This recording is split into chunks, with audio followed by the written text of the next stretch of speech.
On the night of October 28th, 1412, a ship called the Trinity lay at anchor in the harbor of Flensburg, on the disputed border between Denmark and the German territory of Holstein. The autumn wind would have been cold. The Baltic in late October is unforgiving. Below deck, in the captain's cabin, a woman lay dying. She was 59 years old. Her hair, once dark, had grayed. Her face, famously beautiful in her youth, was lined now, etched by decades of rule, of war, of loss. Her eyes, which chroniclers described as dark and intimidating, were closed. Her name was Margareta Valdemarsdotter, and she was the most powerful woman in Europe. By morning, she was dead.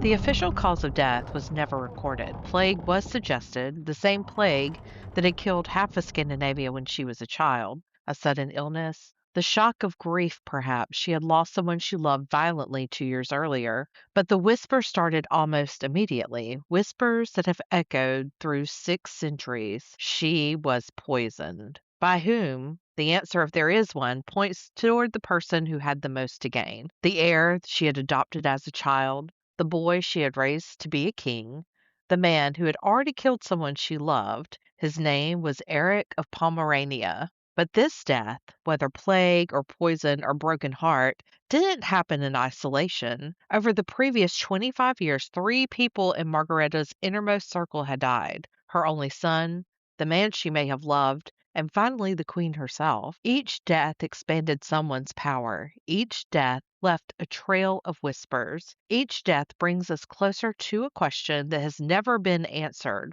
Was the most powerful woman in Europe destroyed by the people she loved most? Welcome to episode 16, The Lady King.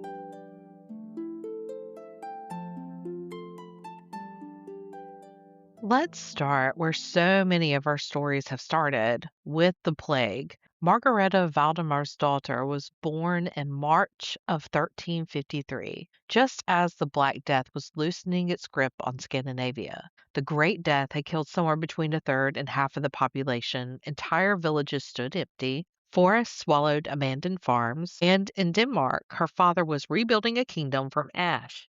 His name was Valdemar IV Atterdag, and when he took the throne in 1340, Denmark didn't exist. It had been carved up, mortgaged, sold piece by piece to German counts and Holstein nobles to pay debts accumulated by a succession of failed kings. The crown had no money, no army, no territory beyond a few scraps of Jutland. Valdemar was 20 years old, and he spent the next 2 decades pulling Denmark back together. We talked about Valdemar in the last episode, how he reclaimed lost territories, how he invaded Gotland in the summer of 1361 and slaughtered the Gutnish farmers outside the locked gates of Visby. He was ruthless, methodical, and utterly convinced that Denmark's destiny was to dominate the Baltic. Margareta was 10 years old when her father's army landed in Gotland. She was growing up in a court where power was a constant, brutal calculation, where a king's daughter was not a child. She was an asset to be deployed. She watched, she learned, and what she learned was this: power is never given, it is taken. In 1363, when Margareta was 6, her father made the most important calculation of her life. He betrothed her to Hakon VI, the 18-year-old king of Norway. The marriage was a geopolitical chess move designed to counter the influence of German dukes of Mecklenburg and build an alliance against the Hanseatic League, the German merchant network that dominated the Baltic trade. Margareta was sent to Norway, and there, the woman chosen to be her guardian, her teacher, her mentor, the person who would shape her understanding of power and faith, was a woman named Marta Ulfsdotter. Marta was the daughter of Saint Birgitta, the mystic and prophet we explored in episode 14. Birgitta had dictated over 600 celestial revelations. She had founded a monastic order that still exists today. She looked at popes and kings and told them to their faces they were failing. And her daughter Marta raised a young Danish princess who would one day rule 3 kingdoms. Isn't it interesting how things circle back?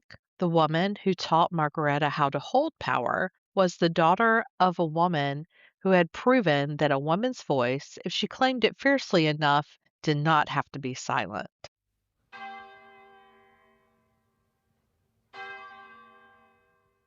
Valdemar Atterdag died in 1375. He had rebuilt Denmark. He made it a power again, but he died without a living son. His only male heir, Christopher, had died young. His elder daughter, Ingeborg, had married into the Mecklenburg family, the same family Valdemar spent his life fighting. That left Margareta. She was 22 years old.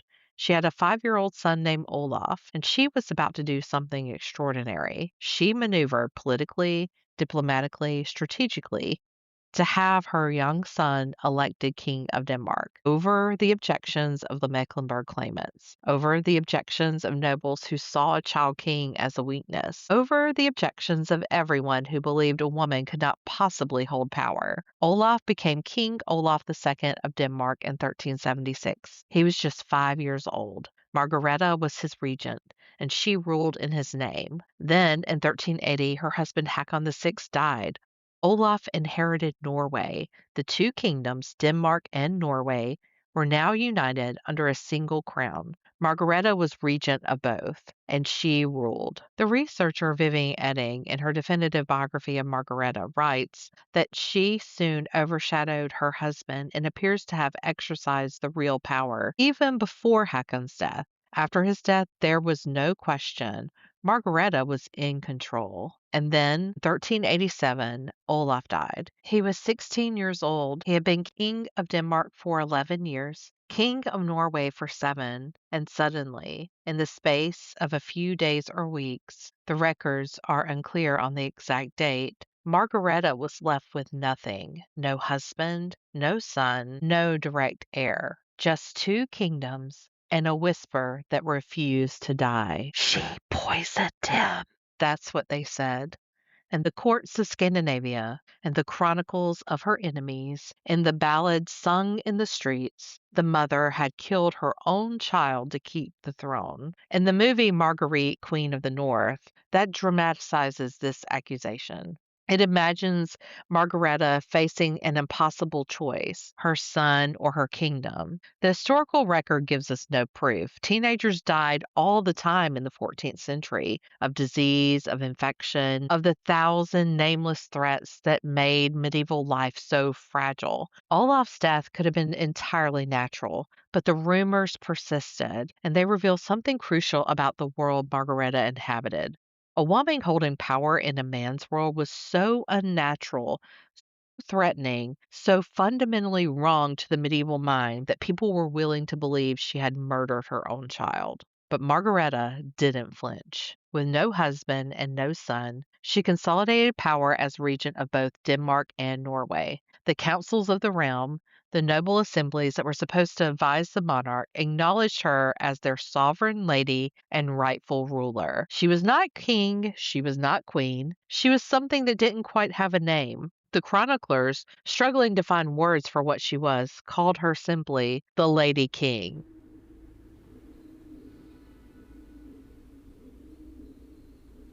Now we need to talk about Abraham.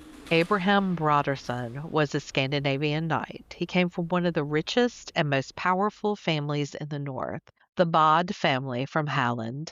He was, by all contemporary accounts, exceptionally handsome and exceptionally capable. An old chronicle records this about him. Amidst all the fine folk present, none shone in manly beauty and bravery of apparel like Abraham Brodersson. Abraham was always present in her mind. Always present in her mind. He joined the pro-Margareta faction in Sweden during her war against Albert of Mecklenburg. He led her land forces and her fleet in the sieges of Stockholm. He became the Castellan of Kalmar Castle, the very fortress where the union of 3 kingdoms would be proclaimed. He was one of the largest landowners in the entire Kalmar Union, with more servants than the king himself, and he was always by her side. What was the nature of their relationship? We don't know for certain. They were never married. The chronicles are coy, but some historians, including Vivian Edding, report that Abraham and Margareta had a daughter together. Her name was Birgitta, a girl placed by Margareta in the convent at Vadstena.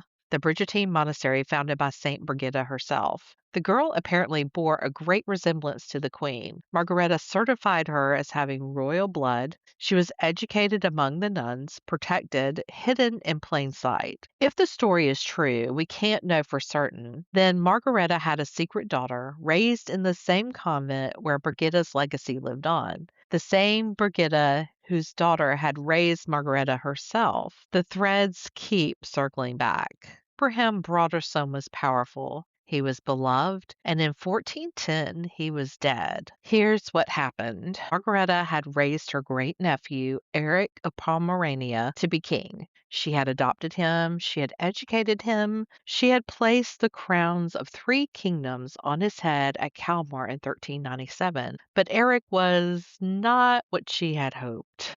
He was impulsive, resentful, insecure. He saw rivals everywhere, especially in the competent, beloved men who surrounded his powerful adopted mother. In 1410, Margareta reluctantly appointed Eric as commander-in-chief of the military campaign against Holstein. She wanted to give him experience. She wanted to train him. It was a disaster. Eric bungled the campaign. His siege of Sunderborg Castle failed, and Eric needed someone to blame. Abraham Brodersson was a convenient target. He had been given a battalion in the campaign. He was powerful, he was popular, he was a threat to Eric's fragile ego, and perhaps to Eric's claim on the throne. So Eric accused Abraham of rape. Possibly false. The historical sources are divided, but the accusation itself was convenient.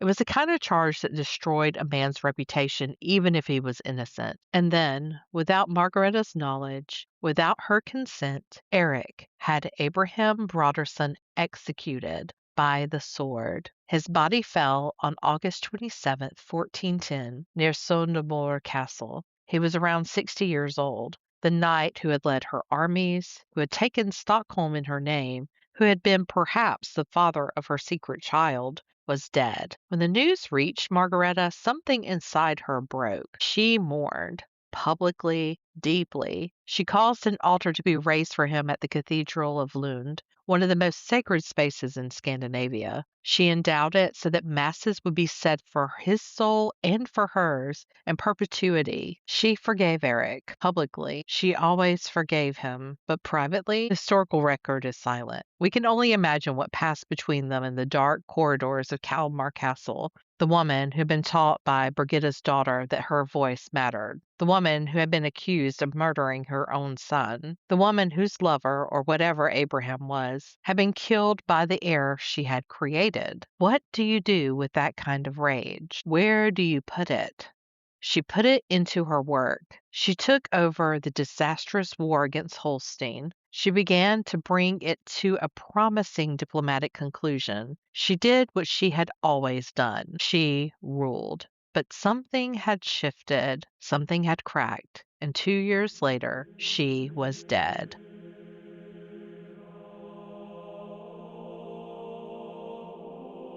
Before we get to her death, we need to understand what she built because the Kalmar Union was the achievement of her life, and it was astonishing.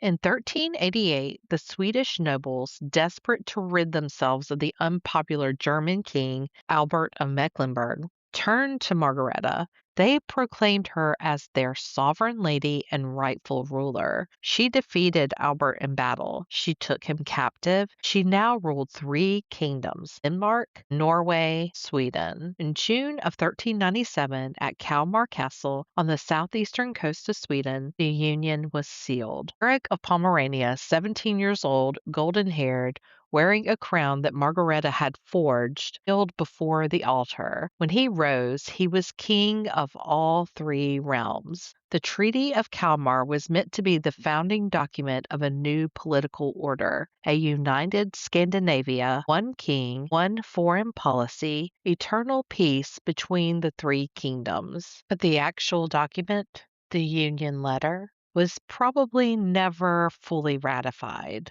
The surviving copy is a draft. It was written on paper, not the parchment that would have been used for a permanent royal decree. Several key clauses are missing, and Margareta herself objected to parts of the document. specifically the provisions that would have preserved each kingdom's separate laws and administrative structures. She didn't want three kingdoms bound by a treaty. She wanted one kingdom, one administration, one crown, and she was willing to leave the Union letter unfinished, legally ambiguous, perpetually provisional, rather than accept limits on her power. Despite Eric's coronation, Margareta remained Scandinavia's actual sovereign. She eliminated noble opposition, she curbed the Council of State, she consolidated administration through royal sheriffs, her own men, answerable only to her. She levied heavy taxes, she confiscated church estates, she used her relationship with the Holy See in Rome to influence episcopal elections, and she did something remarkable. 1396, she issued an ordinance for the women's peace, explicitly protecting women from violence during times of unrest. She later distributed 500 marks among women who had been violated during the war between Sweden and Denmark. A queen who had been accused of murdering her own son was also the queen who tried to protect the most vulnerable women in her kingdoms. People are complicated. Power is complicated. In 1402, 15 years after Olaf's death, 5 years after the Kalmar coronation, a young man appeared in the borderlands between Prussia and Denmark. He claimed to be Olaf, the dead prince, Margareta's son, returned from the grave to claim his birthright. We don't know his real name. What we know comes from a chronicle written by Johann von Postilge, a Prussian clergyman who recorded the events of the time. The man was the son of peasants. He had been put up to it by a group of Norwegian nobles who opposed Margareta's union. They had coached him. They had dressed him in fine clothes. They had given him a story about how he escaped death, how he had been hiding, how he was finally ready to claim what was his. And they sent him to tear Margareta's empire apart. This was not a personal crisis, it was a political one. If this man succeeded, if enough nobles rallied to his banner, the entire Kalmar Union could shatter. Eric of Pomerania, her adopted heir, would be illegitimized. The three kingdoms would fracture. Everything she had built over 3 decades would be collapsed in weeks. The impostor was brought before Margareta for interrogation, and the moment he opened his mouth, the deception collapsed. He could not speak Danish, not a word. The real Olaf, the son of a Danish princess and a Norwegian king, raised in the royal courts of the north, would have spoken Danish as his native tongue. This man could not even manage a sentence. He confessed he was a peasant's son from Prussia.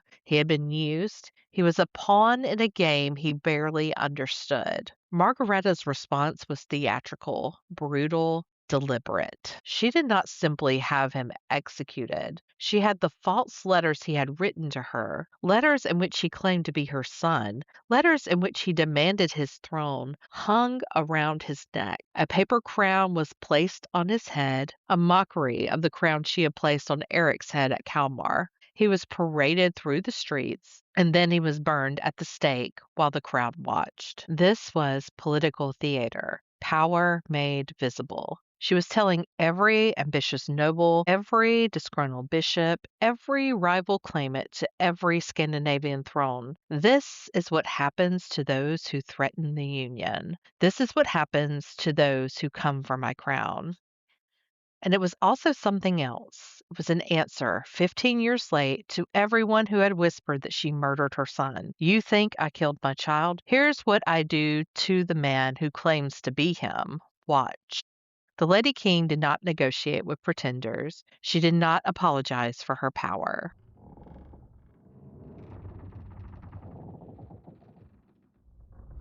And now we return to the ship, the Trinity, Flensburg Harbor, October 28th, 1412. Margareta had spent 2 years since Abraham's execution cleaning up Eric's disastrous war against Holstein. She was, as always, doing the work, negotiating, managing, holding the Union together with sheer force of will. and then she was dead. The official cause of her death was never recorded. Plague, perhaps, a sudden illness, the shock of grief. Some historians speculate that Abraham's death broke something in her that never healed, and that her body simply gave out. But the whispers started immediately. They have never stopped. Was she poisoned? By whom? The most obvious suspect is a man who stood to inherit everything, the heir she had adopted as a child, raised as a king, and trusted with her crown.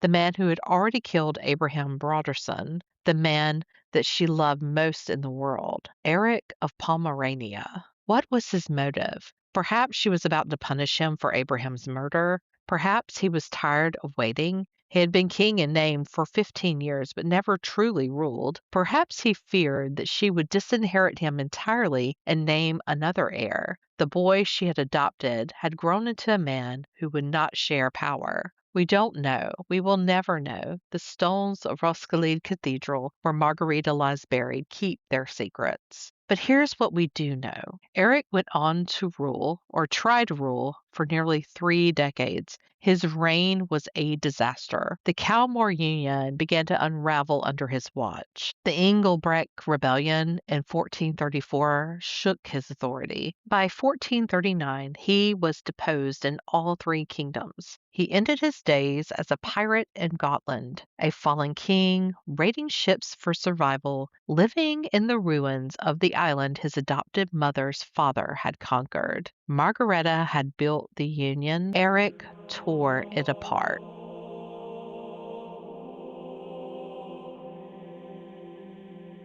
Margareta Valdemarsdotter is buried in Roskilde Cathedral in Denmark. Her sarcophagus is magnificent, carved by the Lubeck sculptor Johannes Junge in 1423, 11 years after her death. Her effigy presents her in a deliberately androgynous royal pose, neither king nor queen, but something of both.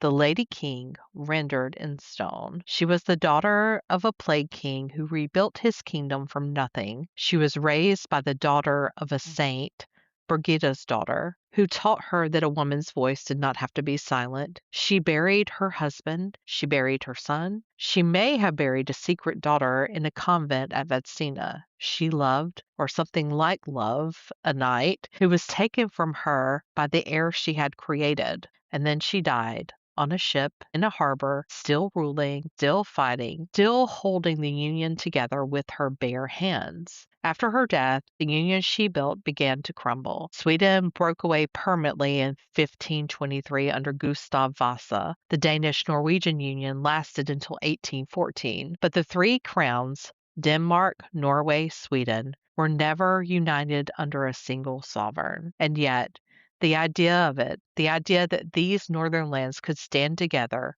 has never really died. I want you to sit with her for a moment. Not the icon, not the woman in the coronation portrait, the one standing behind the throne while a teenage boy wore the crown, but the woman who buried her son and refused to break, the woman who loved a knight and lost him to the heir she had raised. The woman who ruled 3 kingdoms for a generation and never held an official title. 3 deaths, 3 people she loved, each one consumed by power. Was she a murderer? A mother who sacrificed her son for a crown?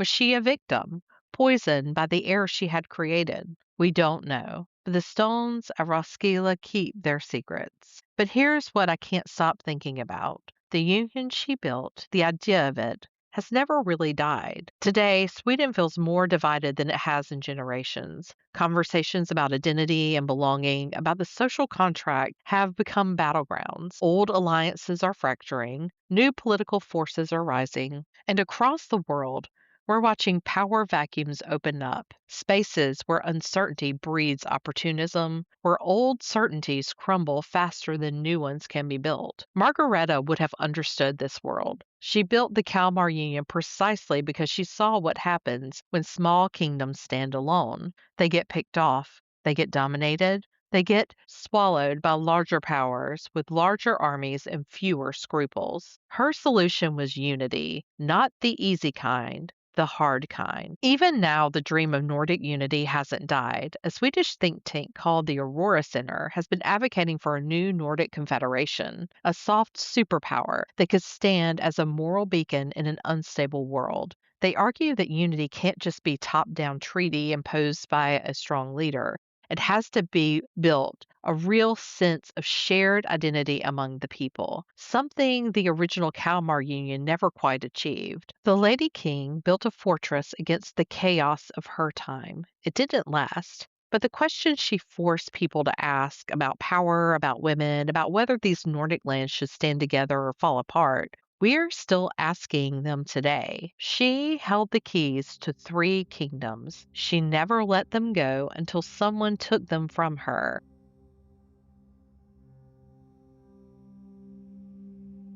If this episode moved you, if it made you think differently about power, about women in history, about the forces that shaped Scandinavia, please share it with someone who needs to hear it. And if you haven't already, follow the show so you don't miss what comes next. Next time on Beyond the Swedish Postcard, we turn from the union that almost was to the rebellion that changed everything, the Engelbrekt Uprising, the peasant revolt that shook the Kalmar Union to its foundations. Until next time, keep looking beyond the Swedish postcard.